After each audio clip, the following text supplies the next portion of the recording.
The great hall of the Galactic Council stretched wide like a massive bowl turned upside down. Its walls gleamed with strange metals that came from 1,000 different worlds. Colors danced across the surface as light from distant stars poured through the crystal dome above. The air hummed with the sound of translation devices working hard to turn alien words into something everyone could understand. Ambassador Yuntai stood in the center of it all.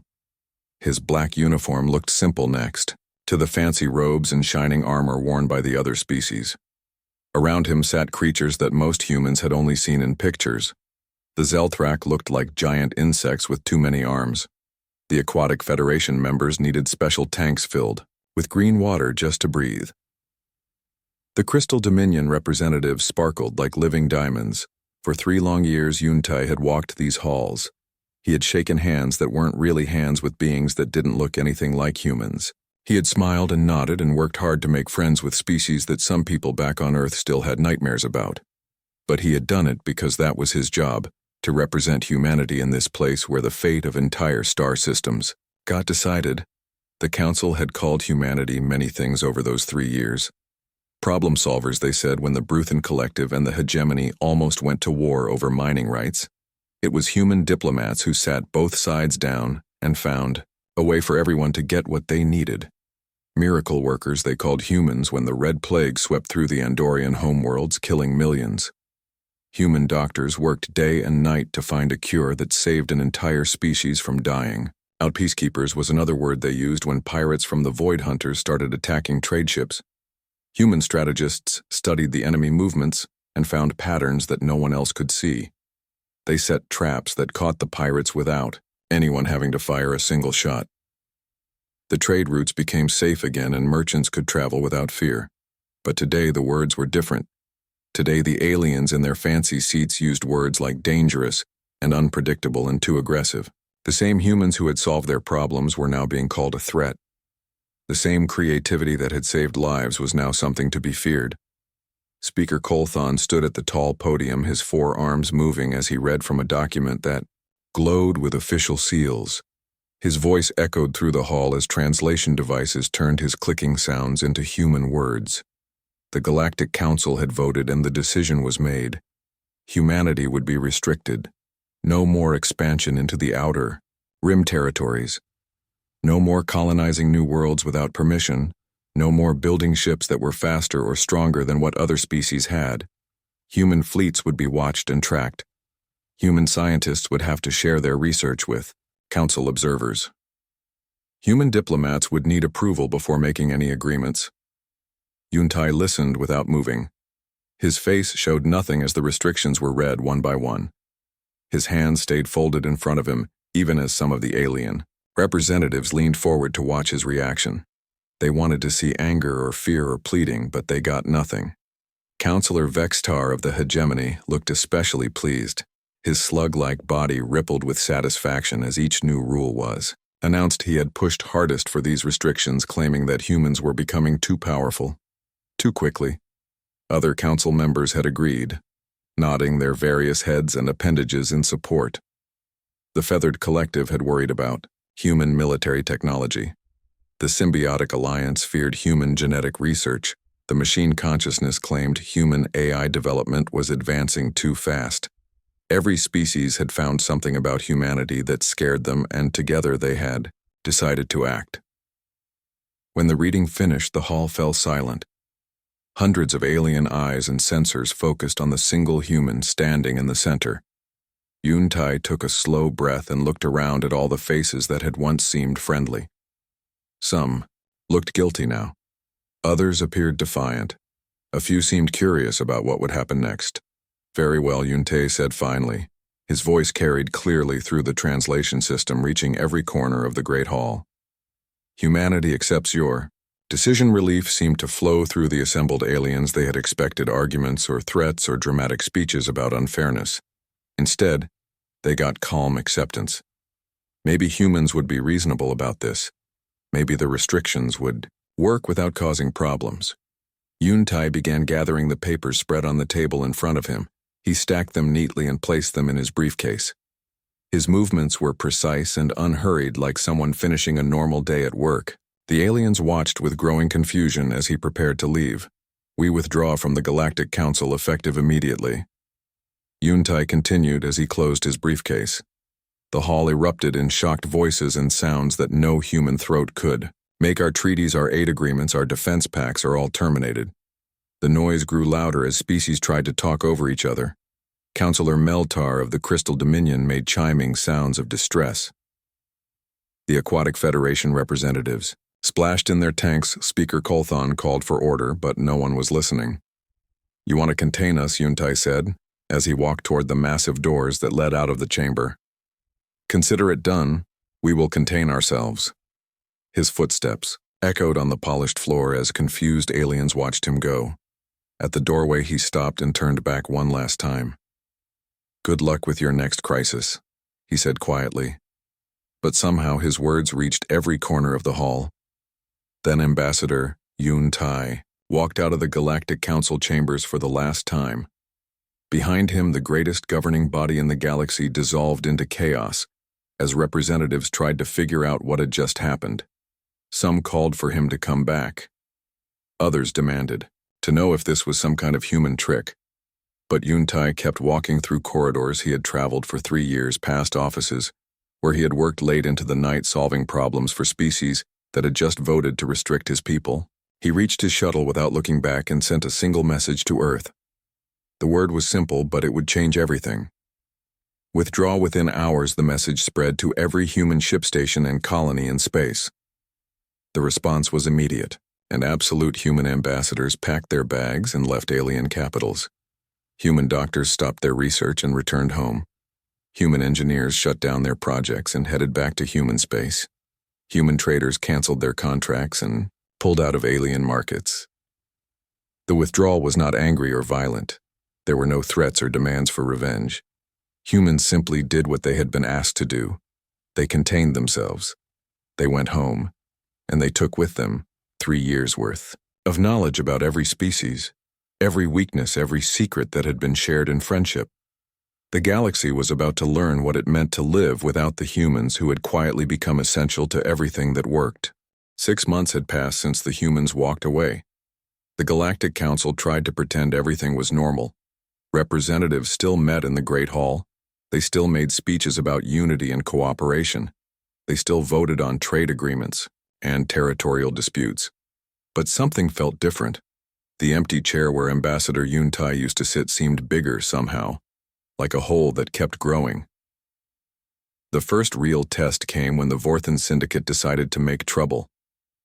The Vorthans were raiders and thieves who had been quiet for years when humans patrolled the space lanes. Now they saw opportunity. They launched attacks on 3 mining colonies in the Kepler sector, expecting the same weak response they remembered from the old days before humans got involved. The colonies sent desperate messages to the Galactic Council asking for help. They expected ships to arrive quickly like always. The human peacekeepers had been so fast, so efficient, that other species had almost forgotten how slow things used to be. But the humans were gone now, and the aliens had to handle things themselves. Commander Zephyra of the Aquatic Federation got the job of leading the rescue mission. She was experienced and brave, but she had gotten used to working with human strategists who always seemed to know exactly where to go and what to do. Now she had to figure it out alone with a mixed fleet of ships that had never worked together before. The planning took 2 weeks instead of 2 days. Different species had different ideas about how to fight. Their ships moved at different speeds, used different weapons, spoke different languages. Even with translation devices working overtime, the fleet commanders argued about everything. The Bruthan wanted to charge in and fight. The Crystal Dominion preferred careful defense. The Feathered Collective suggested negotiation. When they finally reached the Kepler sector, they found the wrong coordinates. The navigation systems from different species did not match up properly. What the Aquatic Federation called Sector 7, the Bruthan called Region 12, and the machine consciousness labeled as Zone Gamma 4. They had to spend another day just figuring out where they were supposed to go. By the time they found the first colony, it was too late. The Vorthans had taken everything valuable and left behind smoking ruins. The second colony was under attack when the rescue fleet arrived, but the battle was chaos. Ships from different Species got in each other's way. The Aquatic Federation vessels needed different atmospheric conditions than the Bruthen ships. The Crystal Dominion fighters moved too slowly to keep up with anyone else. The fight lasted 3 days and cost hundreds of lives. When it ended, 2 colonies were completely destroyed and the third was badly damaged. The Vorthons escaped with their stolen cargo, leaving behind a trail of destruction. The rescue mission that human forces could have completed in hours had become a disaster that took weeks. Dr. Kim Bora watched the reports from her new laboratory on Mars. She had been one of the top medical researchers in the galaxy, working on cures for diseases that affected multiple species. Now she spent her time studying Martian soil samples while reading about the crystalline plague spreading through the outer systems. The plague was not new. Dr. Kim had been tracking it for months before the withdrawal. She had been close to finding a cure working, with samples from 12 different species to understand how the disease affected different biologies. But her research was locked away in human databases now. The alien doctors would have to start from the beginning. The reports were getting worse. The plague had started in the hegemony territories, but it was spreading to other systems. The alien medical teams were trying their best, but they did not have the knowledge that human researchers had gathered. They were using old treatments that did not work on the new strain of the disease. Trade routes that had been safe for years became dangerous again. Pirate attacks increased as word spread that human convoy escorts were gone. The alien naval forces had gotten lazy during the peaceful years.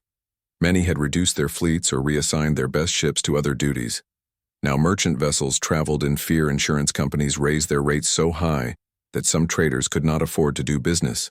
Supply lines that connected dozens of worlds started to break down. Food shortages appeared on planets that had not worried about hunger in decades.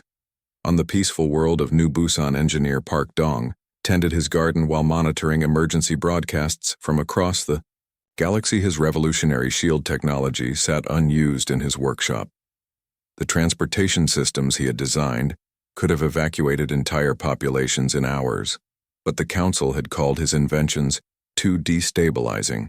The emergency broadcasts told stories of suffering that could have been prevented. His shields could have protected those mining colonies. His transportation networks could have moved people to safety. His early warning systems could have detected the Vorthon raiders before they attacked. But all of that technology remained in human space, unavailable to those who needed it.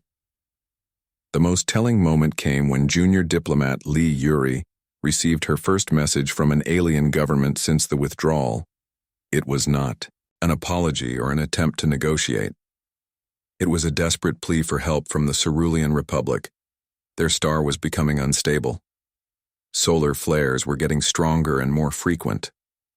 The radiation was making their homeworld unlivable, but their scientists could not predict when the next flare would hit or how strong it would be. Millions of lives hung in the balance. Lee Yuri stared at the message for a long time. She remembered working with Cerulean scientists on stellar mechanics projects. Human astrophysicists had developed models that could predict solar behavior with amazing accuracy. The technology existed to save those people, but the bridges had been burned. The trust had been broken. She left the message unanswered. The Galactic Council tried to hold emergency sessions to deal with the growing crises, but every meeting revealed new problems. The food distribution network that fed billions of beings was breaking down. The alien administrators who had taken over from human logistics experts could not handle the complexity. Ships arrived at the wrong planets or carried the wrong supplies. Some systems received too much food, while others starved. The delicate balance that human experts had maintained was falling apart. Supply chains that had worked perfectly for years collapsed under their own weight. Military disasters followed economic ones. The Bruthen Collective found themselves losing battles against enemies they had easily defeated when human analysts provided intelligence. The Void Hunters were using new tactics that the traditional alien military minds could not understand, or counter-communication networks experienced delays and failures, as human maintenance crews were no longer available to keep the systems running. Messages that used to cross the galaxy in hours now took days or weeks. Technical problems that human engineers had fixed quickly now lingered for months. The Andorian systems faced a new outbreak of the plague that had nearly destroyed them 2 years earlier. Their doctors tried to use the same treatments that human medics had developed, but they did not understand the underlying science. The disease spread faster than before, and the death toll began to rise on Earth. President Johanna read the daily reports with mixed feelings. She felt sorry for the suffering people, but she also felt vindicated. The council had wanted to see if they could manage without human help. Now they had their answer. The galaxy was falling apart. Withdrawal had revealed something that no one had fully understood before. Humans had not just been helpers or advisors. They had become the glue that held galactic civilization together. Their quiet competence had made everything work smoothly. When they left, the whole system began to crack, and the cracks were getting bigger every day. The galaxy was breaking apart like a machine with too many missing pieces. 1 year had passed since the human withdrawal, and every day brought new disasters. The small problems had grown into big ones, and the big ones were becoming impossible. To solve, the Galactic Council met in emergency session after emergency session, but they could only watch as their civilization crumbled. The food crisis hit hardest on the industrial worlds that had given up farming centuries ago. The hegemony had built a complex system that moved food from agricultural planets to factory worlds with perfect timing. Human logistics experts had designed routes that minimized waste and maximized efficiency. Now alien administrators struggled with supply chains. They did not understand. Cargo ships arrived weeks late at the wrong stations. Food rotted in storage while other worlds starved. The computer systems that tracked everything were too complicated for anyone except humans to operate properly. Error. Messages appeared in human languages that the aliens could not read. Backup systems failed because no one knew how humans had configured them. Entire star systems faced famine as transport networks collapsed. The proud industrial planets that had fed the galaxy for generations now begged for basic supplies. The Hegemony Council met in their crystal towers while protesters filled the streets below demanding food that simply was not there. Captain Ryu Jun watched it all from the human monitoring station at the edge of Terran space. His job was to observe and report, nothing more. The screens around him showed distress signals from across the galaxy, like stars appearing in a dark sky. Each signal represented thousands or millions of beings in danger. The Bruthen Collective was losing badly to the Void Hunters, who had returned with new tactics and better ships. The proud warrior race that had dominated space combat for millennia found themselves outmatched by enemies they had once crushed easily. Human intelligence analysts had spent years studying Void Hunter patterns, creating detailed files on their strategies and weaknesses. Now those files sat locked in human databases while Bruthen fleets died in space. The alien military. Commanders tried to use old battle plans that no longer worked against evolved enemies. Their centuries of tradition meant nothing against opponents who adapted faster than they could respond. Entire battle groups vanished without trace, leaving only debris fields and silence. The technological failures were spreading faster each day. Space stations that had operated smoothly for decades suddenly experienced power failures and system crashes. The alien engineers who took over from human maintenance crews discovered problems they had never seen before. Equipment manuals were written in human technical language that translation software could not handle properly.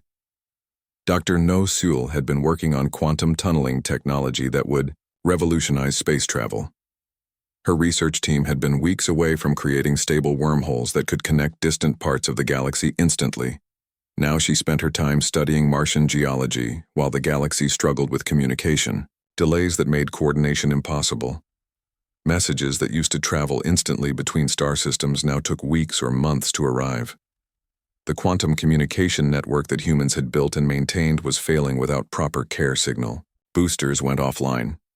Navigation beacons stopped transmitting. Trade agreements fell apart when merchants could not contact their partners. The medical crisis deepened as new diseases appeared faster than alien doctors could identify them. The Andorian systems faced their third plague outbreak in 6 months. Each strain was worse than the last, and none of the old treatments worked. The genetic research that human scientists had completed could have prevented all of these outbreaks. Dr. Kim Bora received dozens of messages each day from desperate alien medical teams begging for help. Her laboratory on Mars contained cures for diseases that were killing millions across the galaxy.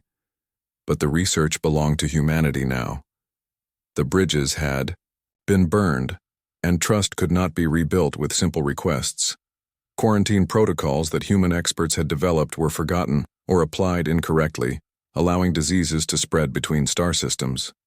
The complex procedures that had once contained outbreaks now seemed impossible to alien medical teams who had never learned the underlying science. On Earth, President Chohana met with her advisors to discuss the worsening situation. The daily reports painted a picture of accelerating collapse, as interconnected systems failed like dominoes falling. The galaxy had become dependent on human expertise without realizing it. And now that expertise was gone, trade volume had dropped by more than half as merchant ships stayed close to home rather than risk dangerous routes. The insurance costs for interstellar commerce had become so high that many companies simply stopped operating. Planets that had imported food and manufactured goods for generations now faced shortages of everything. Military. Analyst Bang Tae prepared detailed assessments of the changing balance of power across the galaxy. Traditional alliances were crumbling as species discovered they could not maintain complex treaties without human diplomatic expertise. Ancient rivalries resurged as desperate governments looked for someone to blame. The Feathered Collective and the Aquatic Federation had begun fighting over water rights in the Tau sector, both claiming that previous agreements were invalid without human mediation. The Crystal Dominion accused the machine consciousness of sabotaging trade negotiations, while the Bruthan demanded military support that no one could provide. New threats emerged from the chaos as opportunistic species saw weakness in their neighbors. The Vorthan Syndicate had grown bold enough to attack major shipping lanes instead of isolated colonies. Minor pirate groups united into larger fleets that alien naval forces could not stop. The worst news came from the Outer Rim territories where long-range sensors detected massive energy signatures moving through dark space. Something ancient was stirring in the void between galaxies, something that had been dormant for millennia. The automated warning systems that humans had installed were screaming alerts that no one else knew how to interpret. The Galactic Council tried to organize joint research projects to replace human expertise, but the efforts failed before they began. Different species used incompatible technologies, spoke different scientific languages, and refused to share their most advanced knowledge. The cooperation that had flourished under human guidance evaporated without human mediation. Speaker Kolthon stood before increasingly empty council chambers as species withdrew from galactic affairs to focus on their own survival. The grand vision of interstellar civilization was dying as each world turned inward, trying to solve problems they had forgotten how to handle alone. The monitoring stations at the edge of human space recorded everything. The collapse of trade networks, the breakdown of diplomatic relations, the spreading plagues and failing technologies, the return of ancient enemies, and the emergence of new threats. Every day brought fresh evidence that the galaxy was reverting to a primitive state of fear and conflict. Captain Ryu Jun filed his reports with growing concern, not for the aliens who had rejected humanity, but for what their collapse might mean for the future. The galaxy was a dangerous place when civilized species could not work together. Against the threats that lurked in dark space, only unity had ever offered protection, and unity was the first casualty of the human withdrawal. The lesson was becoming clear to everyone who cared to see it. The galaxy needed humanity far more than humanity needed the galaxy. But whether that lesson was being learned in time to matter remained to be seen. The darkness between the stars was moving, and the lights of civilization were going out one by one. The emergency alarm echoed through the Galactic Council chambers like the death cry of civilization itself. High Counselor Meltar of the Crystal Dominion stood at the central podium, his crystalline body flickering with patterns of terror that every species could recognize. The news he brought was worse than anyone had imagined possible. The Voidborn Collective had returned. Ancient texts spoke of them in whispers. The Reality Eaters, the Destroyers of Worlds, the enemy that had once consumed entire galactic arms before vanishing into the dark spaces between stars. For 10,000 years they had been nothing more than scary stories told to children. Now the long-range sensors were detecting their massive ships emerging from the cosmic Void 3. Outer rim systems had already gone silent. The planets were still there, but they were wrong somehow. The stars still shone, but their light felt cold and empty. The few ships that had escaped brought reports that made no sense. Reality itself was breaking down where the Voidborn passed, leaving behind spaces where the laws of physics no longer worked properly. Counselor Vextar of the Hegemony tried to maintain his usual arrogance, but his slug-like body trembled as he spoke. The ancient records were clear, he said. Only one force in galactic history had ever successfully fought the Voidborn, the human empire that had ruled space millennia ago, before mysteriously vanishing. Their reality anchor technology had somehow contained the threat. The terrible irony was not lost on anyone. Modern humans carried fragments of that ancient knowledge in their genetic memory and their instinctive understanding of dimensional physics. But the Council had driven them away and now faced extinction, without the one weapon that might save them. The debate that followed was desperate and chaotic. Some species wanted to try stealing human technology, but recent intelligence failures proved they could not even locate human research facilities. The Feathered Collective suggested attempting to recreate ancient human weapons, but admitted they did not understand the basic principles involved. The machine consciousness calculated that conventional weapons would be completely useless against Voidborn reality manipulation. Their ships existed partially outside normal space, making them nearly impossible to target or damage. The quantum torpedoes and plasma cannons that galactic fleets relied on would pass through Voidborn vessels like light.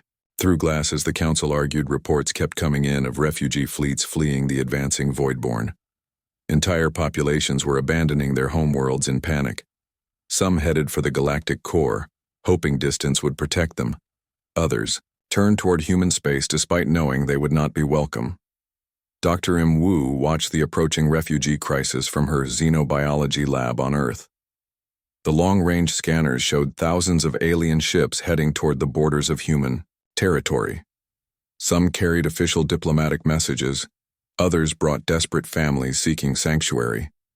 A few transmitted research data hoping humans might find it useful. The messages were heartbreaking in their simple honesty. The proud Bruthan warriors admitted they were beaten. The intellectual Crystal Dominion confessed they did not understand the threat. The practical machine consciousness stated simply that their calculations showed zero probability of survival without human help. But the most significant message came from an unexpected source. Counselor Thekra of the Symbiotic Alliance had been one of the few voices that opposed the original restrictions on humanity. Now he sent a personal communication to his old friend Park, Yun, a human xenologist who had worked closely with symbiotic species. The message was brief, but it changed everything. Thekra did not ask for help or offer apologies. Instead, he simply stated a truth that cut through all the politics and pride. The galaxy had acted from fear rather than wisdom, and now that fear was consuming them all, he admitted that his people and all the others had been wrong about humanity. The conversation that followed between Thekra and Park Yun lasted only minutes, but its effects rippled across both human and alien space. For the first time since the withdrawal, an honest dialogue took place between equals, two scientists who respected each other discussing the crisis without political posturing or diplomatic games. Park Yun shared the conversation with Earth's leadership, who recognized its significance. President Cho Hana called an emergency cabinet meeting to discuss what many were calling the most important decision in human history.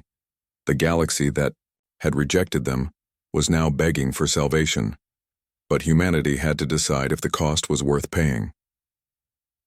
The formal communication from the Galactic Council arrived 3 days later. It was not a request for help or an apology for past mistakes. It was something unprecedented in galactic history. A complete surrender of authority. The Council proposed to dissolve itself entirely and reform under human leadership. The document granted humanity absolute authority over galactic defense policy. Humans would have the final say on all military decisions, research priorities, and resource allocation. The species that had once feared human power were now offering to hand over complete control. The message concluded with words that would be remembered forever. We cannot govern what we cannot understand, and we cannot survive what we cannot govern.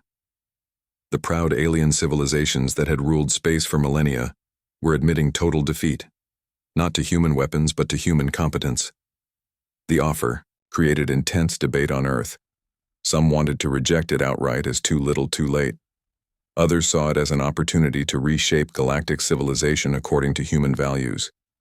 Military leaders worried about the resources required to fight an enemy that conventional forces could not touch. Ambassador Yunte, who had walked out of the council chambers 18 months earlier, found himself at the center of the discussion. His withdrawal had been calculated to teach the galaxy a lesson, but no one had expected the lesson to be so harsh. The collapse had been faster and more complete than any human strategist had predicted. The refugee situation complicated everything. Alien families were camping at the borders of human space, their ships running low on supplies and fuel. Children of species that had voted against humanity were now depending on human mercy for survival. The moral weight of their suffering pressed heavily on human decision-makers. Dr. Kim Bora prepared detailed reports on what would be required to fight the Voidborn. Her research into reality manipulation technology would need massive resources and cooperation from alien scientists who understood their own species. Biology. The cure for galactic extinction would require the very partnership that political fear had destroyed. Fleet Admiral Song Min studied ancient battle records from the lost human empire, trying to understand how their ancestors had contained the Voidborn threat. The technology was similar but not identical to modern human capabilities. Building effective reality anchors would require innovations that pushed the boundaries of known science. The clock was ticking with each passing day. The Voidborn consumed more systems and grew stronger. Reality itself was breaking down in expanding zones of cosmic horror. Soon the corruption would reach core worlds with billions of inhabitants. The window for effective action was closing rapidly. On the communication channels between Earth and the fleeing council members, a strange new relationship was forming. Not the partnership of equals that might have developed naturally, but something born from crisis and desperation. The aliens offered everything they had in exchange for survival. The humans had to decide if forgiveness was possible. The answer, when it came, surprised everyone, including the humans themselves. President Cho Hana stood before the assembled Earth government and spoke words that would reshape the galaxy. The offer was accepted, but not as surrender, instead as the foundation for something new. A true partnership built on mutual respect rather than fear. The terms were simple. Humans would lead the fight against the Voidborn and take responsibility for galactic defense. But the relationship afterward would be based on cooperation, not domination. The galaxy would be rebuilt as a community of equals with humans as protectors rather than rulers. The message sent to the fleeing Galactic Council was brief. We accept your offer. We will fight the Voidborn together. We will build something better from what remains. The real work was about to begin. The war against the Voidborn lasted 6 months and changed everything. The combined fleet that assembled at the edge of human space was unlike anything the galaxy had ever seen. Human ships flew alongside Bruthan warships, aquatic Federation vessels, moved in formation with Crystal Dominion fighters. The same species that had argued and fought for centuries now worked together under human command. Fleet Admiral Song Min stood on the bridge of the flagship, watching as reality anchor devices were installed on alien vessels. The technology was based on ancient human designs but required alien materials and manufacturing techniques that humans had never mastered. The partnership was not just symbolic, it was essential for survival. The first battle took place in the Kepler sector, where the Voidborn had established a foothold in normal space. The enemy ships looked wrong somehow, like shadows cast by objects that existed in too many dimensions at once. They moved through space in ways that hurt to watch, bending the laws of physics around them like heat waves rising from hot metal. Human strategy proved crucial in the fight. Conventional military thinking focused on destroying enemy ships, but the Voidborn could not be destroyed. In any normal sense, instead, human commanders targeted the reality distortions that allowed them to exist in normal space. The anchor devices created stable zones where physics worked properly, forcing the Voidborn back into the void. The victory was hard-won and costly, but it proved that the enemy could be beaten. The alien crews who had fought alongside humans returned to their worlds with new respect for human tactical thinking. More importantly, they had seen how cooperation could achieve what no single species could accomplish alone.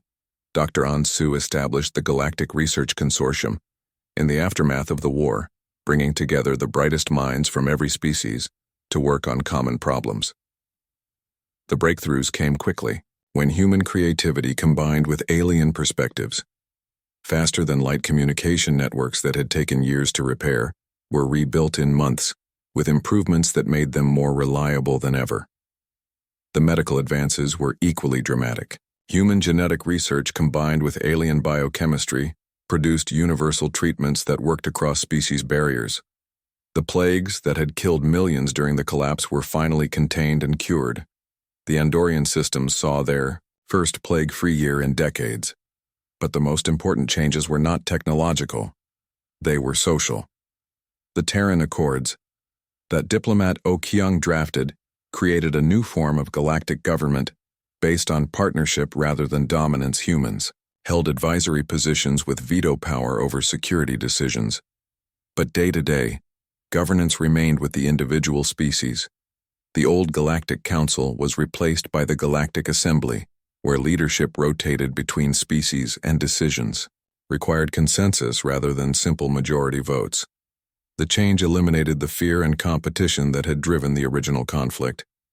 Every species had a voice, and every voice mattered. Captain Li Yan commanded the first mixed species deep exploration mission venturing beyond the galactic rim to make contact with distant civilizations. The crew worked with harmony that would have been impossible before the crisis. Humans provided diplomatic frameworks, while aliens contributed their specialized knowledge and unique perspectives. The ship carried message pods in dozens of languages telling the story of the Great Withdrawal and the lessons learned from it. New civilizations were warned about the dangers of letting fear overcome wisdom, but also promised that cooperation would always be rewarded with friendship and support. The transformation was visible everywhere. Space stations that had been failing during the collapse now hummed with activity as human engineers worked. Alongside alien technicians, trade routes that had become too dangerous to travel were safer than they had ever been, protected by joint patrol fleets that combined human tactics with alien firepower. The refugee camps that had formed at human borders became permanent settlements where different species lived and worked together. Children who had grown up seeing aliens as strangers now played games that required cooperation between different types of beings. Cultural exchange programs brought alien students to human schools and human researchers to alien universities. Dr. Kim Bora opened her first joint medical facility on New Busan, where human doctors worked alongside healers from a dozen different species. The hospital treated patients, regardless of their species or planet of origin, using techniques that no single medical tradition could have developed alone. The waiting rooms echoed with the sounds of universal translators turning alien conversations into something everyone could understand. The economic recovery was faster than anyone had predicted. The galaxy had learned that diversity was strength, and that different approaches to the same problem often yielded better solutions. Human logistics experts redesigned supply chains with alien input, creating systems that were more efficient and more resilient than anything that had existed before. Trade volume exceeded pre-withdrawal levels within 2 years, as new partnerships formed between species that had never worked together before. The insurance costs that had crippled interstellar commerce dropped to historic lows, as joint security forces made space travel safer than it had been in centuries. The military transformation was equally profound. The scattered and ineffective alien fleets were reorganized into a unified defense force that combined the best aspects of every military tradition. Human strategic thinking provided the framework, but alien tactics and technologies filled in the details. The Aman der Bruthen Collective contributed their warrior traditions and close combat expertise. The Aquatic Federation provided underwater and high-pressure environment specialists. The Crystal Dominion offered defensive technologies and fortress construction techniques.